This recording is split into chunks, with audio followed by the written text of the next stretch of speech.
What's up guys, Nathan here, and today I want to talk about how I learned to crack the code of poker, how I learned to beat the game. I'm going to break it all down for you in today's video. Let's jump right into it. Alright guys, so many of you already know my story, how I was able to turn pro in this game, quit my job, travel the world full time, been traveling the world for over 10 years now, and it was all because of this simple little card game called Texas Hold'em. And there were three specific strategies that I used to crack the code of this game and finally learn how to start beating it consistently. And I'm going to walk you through each of these strategies step by step in today's video. Alright, so strategy number one was to gain a mathematical advantage. This is something that I learned very on in my poker career, is that most people play a lot of bad hands. I am sure that you have seen this yourself if you've played any amount of poker. You know, people love to play all sorts of bad hands like King of Hearts, Six of Clubs, Jack of Diamonds,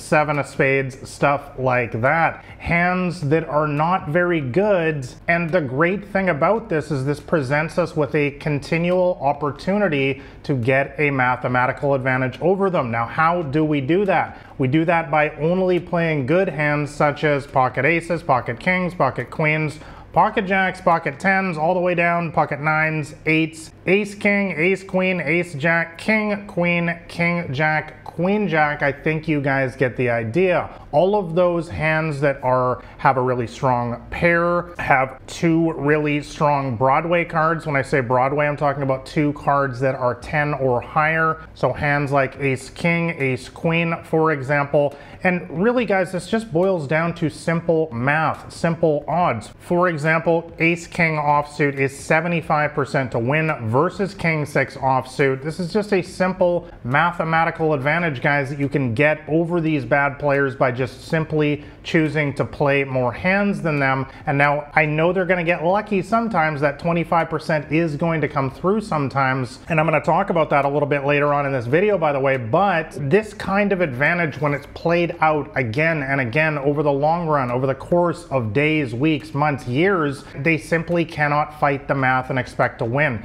If you're constantly getting yourself in situations where you're already 75% to win, where you've already got a massive statistical advantage over them before we even go to the flop, this is simply going to lead to much more success for you at the poker table over the long run. Let's move on to tip number two that allowed me to start winning consistently in this game, and that is that I learned to get bad players on my right consistently. Now let me break this down for you. Number one, guys, as I always talk about in these videos, by the way, make sure you're subscribed here so you never miss my new ones. Poker is a game played between people, and therefore your results at the poker table are always going to be directly correlated with who you choose to play against. A lot of people these days seem to skip over this basic fundamental fact of the game, and it is literally the bedrock of your entire results in this game, guys. If you choose to consistently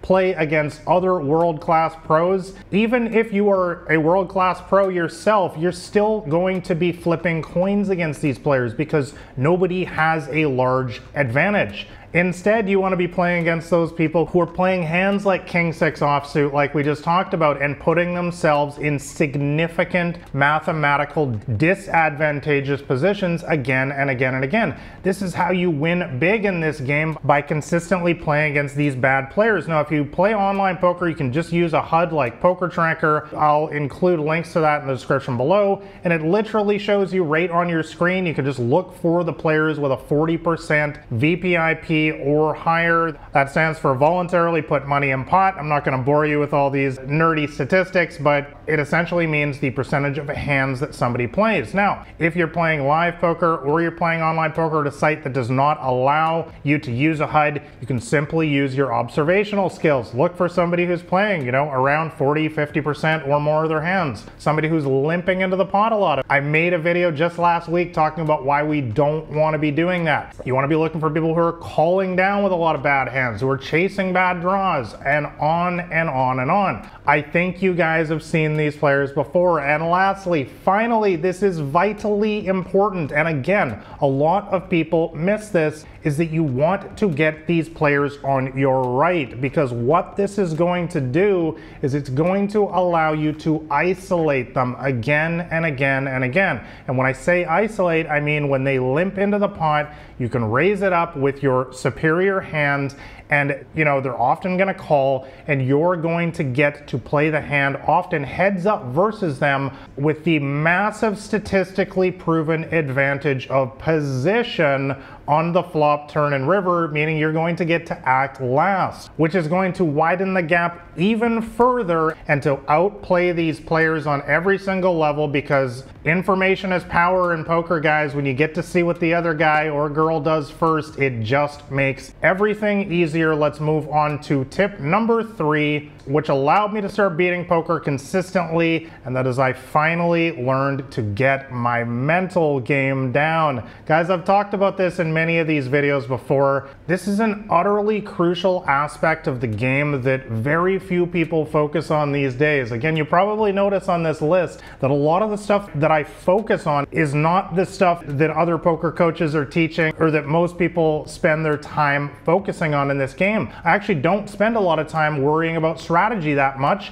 I learn about how to get the big mental edges, and that is because, guys, even if you only play good hands, even if you're always playing against bad poker players, they're going to get lucky against you sometimes. The absolute biggest reason why, from having personally coached hundreds of students myself at these small and mid-stakes games, that people do not win in this game, it's not their strategy. It's that when these players get lucky against them, they crack mentally. They start getting emotional, they go on tilt, they start making bad calls, they start playing bad plays, running bad bluffs that don't make any sense, don't tell a believable story. I've got videos on the channel talking about how to bluff properly as well, and so on and so forth, and they end up throwing away all their money. Guys, it doesn't matter if you study all of the most advanced technical poker theory in the world. If you cannot execute that knowledge in the heat of the moment in a very emotional game like poker, it's all for naught.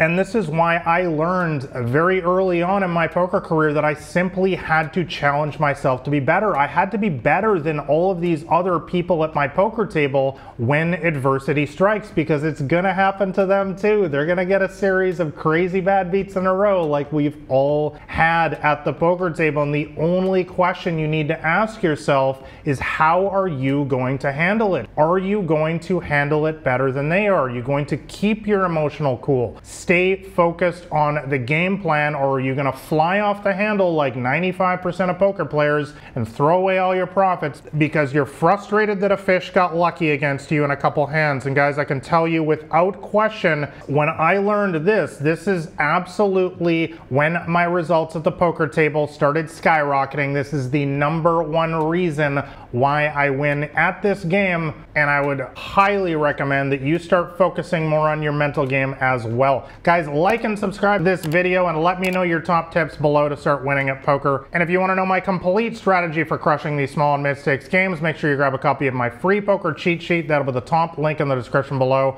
Thanks for watching, guys. I will catch you next time.